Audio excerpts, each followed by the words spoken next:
যাবে, এই নিয়ে ভাবার কিছু নেই। কোশ্চেন যেমন হোক ভাবার কিছু নেই, তোমাকে ভাবতে হবে যে আমি প্রিপারেশনটাকে কমপ্লিট কিভাবে করবো। আমি একটা নির্দিষ্ট স্ট্র্যাটেজি মেনটেন করে প্রিপারেশন করবো।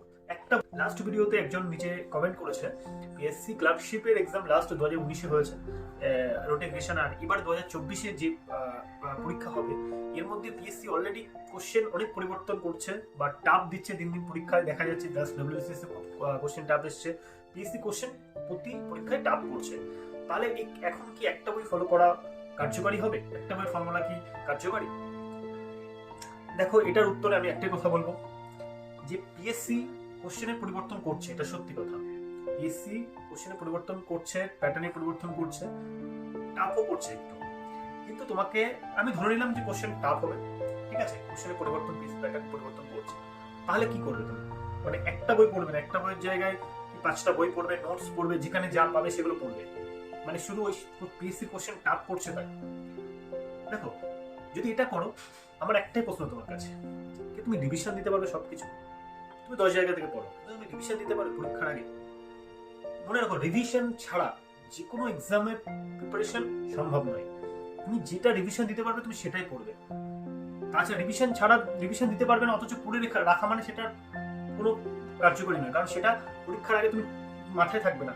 একটা জিনিস পড়ার পরে অ্যাটলিস্ট 10 থেকে 15 বার রিভিশন দিলে তবে সেই জায়গাটা তৈরি হবে। এত জিনিস মনে রাখতে হবে। তো একটা বই পড়ার পরে অ্যাটলিস্ট 10 বার রিভিশন না দিলে সেই বই তুমি জিকে জেনারেল অ্যাওয়ারনেস বলে ইংলিশ বলে কিছু মাথায় রিটেন করবে না, থাকবে না। আর তুমি বলছো একটা বইয়ের কথা, বড় ইউপিএসসি এক্সপেরিয়েন্স যারা আছে, ডব্লিউবিসিএস এক্সপেরিয়েন্স যারা আছে, তুমি টপার্সের ভিডিও দেখো, দেখলে বুঝতে পারবে যে তারা প্রতিটা সাবজেক্টের জন্য একটা বই করে রিকমেন্ড করছে, বারবার করে বলছে যে কোনো একটা সাবজেক্টের জন্য একটা বই। কারণ তারাও এটা অনেকবার রিয়েলাইজ করেছে, একটা সাবজেক্টের জন্য 2-3টে বই খাটলে হয়তো অনেক বেশি ইনফরমেশন পাওয়া যাবে, কিন্তু তার মধ্যে 70% তো প্রতিটা বইতে কমনই পাবে। 20% যে আলাদা আছে, 30% যে আলাদা আছে, এইটুকুনির জন্য তুমি একটা নতুন বই নেবে। আর এর জন্য 5টা বই পড়া মানে তুমি পরীক্ষার সময় রিভিশন দিতে পারবে না। আর যদি রিভিশন না দিতে পারো তাহলে সেই পড়া ব্যর্থ, কোনো কার্যকরী নয়। আর দ্বিতীয়ত যে বিষয়টা, সেটা হচ্ছে এটা না কোনো পিএসসি লেভেল বা ডব্লিউবিসিএস লেভেল নয়, এটা একটা মাধ্যমিক লেভেলের এক্সাম। একদম মাধ্যমিক লেভেলের বই থেকে কোশ্চেন আসবে। তুমি দেখো, আগের বছর প্রিভিয়াস এর কোশ্চেন দেখো, দেখলে বুঝতে পারবে। আমি অবশ্যই আলোচনা করবো, প্রিভিয়াস এর কোশ্চেন দেখাবো তোমাদের ধরে ধরে, যে কোশ্চেনগুলো প্রতিটা তুমি পাঠ্য বইতে পেয়ে যাবে বেসিক্যালি। আর তাই জন্য এমন একটা বই তোলো যেটা স্ট্যান্ডার্ড বই, সেটা হতে পারে ডোসেন্ট, সেটা হতে পারে তরুণ গোয়েল, সেটা হতে পারে মনোহর পান্ডে, বাংলাতে ক্র্যাক ডব্লিউবিসিএস হতে পারে, ডব্লিউবিসিএস ম্যানুয়ালও হতে পারে, কিংবা বাংলাতে একটা যে কোনো ভালো বই তুমি তুলতে পারো যেখানে সবকিছু কভার করছে মোটামুটি 60 to 70%। 100% কভার কোনো বই করবে না, কোনো বই এমন নেই যেটা 100% কোশ্চেন সেখান থেকে তুমি উত্তর অ্যান্সার পেয়ে যাবে, কিন্তু একটা বই এমন নিতে হবে যেখানে 60 to 70% কোশ্চেন তুমি পাবে, মানে থাকবে আর কি। আর বাকি যে 30% আছে সেটার জন্য তোমাকে এমসিকিউ সলভ করতে হবে। যখনই তুমি এমসিকিউ সলভ করো তখনই তুমি দেখবে যে এটা আমি যে বইতে পড়েছি সেটা আছে কিনা, যদি থাকে তাহলে সেটা জায়গাটা রিভিশন দাও, যদি না থাকে তাহলে সেটাকে নোট ডাউন করে নাও, এবং সেই রিলেটেড আরো কিছু নোট ডাউন করে নাও। ইন্টারনেট থেকে কোনো রেফারেন্স বই সেক্ষেত্রে ব্যবহার করতে হবে, রেফারেন্স বই নোট ডাউন করার জন্য। কিন্তু তুমি যদি মনে করো যে একটা বইয়ের জায়গায় আমি 5টা বই পড়বো, তাহলে তুমি বিশ্বাস করো রিভিশন দিতে পারবে না। আর রিভিশন ছাড়া পরীক্ষায় কিছু মাথায় আসবে না। অলরেডি একটা সিলেবাস, পরীক্ষায় এত ভাস্ট, এত কম্পিটিশন হচ্ছে।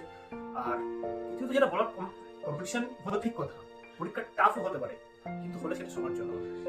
আর যখনই সবার জন্য হবে, মাথা রাখতে হবে এর মধ্যে যারা 70% কোশ্চেন যদি ভুল না করে, যেটা পরিচিতি কোশ্চেন, যেটা সবকটা বইতে তুমি ঘাটলে পেয়ে যাবে, কোথায় বাবর, পানিপথের যুদ্ধ, মহাবিদ্রোহ, গান্ধীজি, সুভাষচন্দ্র, এই যে এইসব মানে পরিচিত জায়গাগুলো থেকে যদি কোশ্চেনকে ভুল করে, তাহলে সে তার চাকরি পাওয়া সম্ভব না। পরিচিত জায়গাগুলো থেকে যে কোশ্চেনগুলো আসছে, ট্র্যাডিশনাল যে কোশ্চেনগুলো আসছে, যেগুলো তুমি বইতে পেয়ে যাবে খুঁজলেই, সেই জায়গাগুলো থেকে যেন একটা কোশ্চেনও না। প্রথম তো টার্গেট হবে এটা, এই বই থেকে কোনো কোশ্চেন আসলে আমার যেন না আটকায়।